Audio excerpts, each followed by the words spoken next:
Through the courtesy of National Union of Uganda Muslim Scouts. May I wish you a very safe journey. And how to prepare to look after our lake for the future for our children. As Sir said today, these are the future of our lake.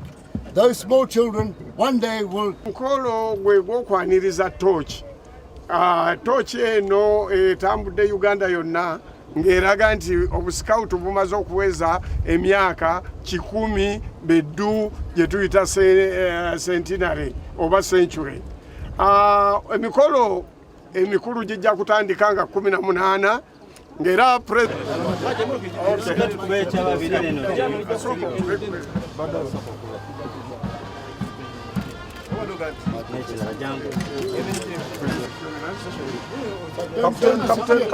Captain, look this way.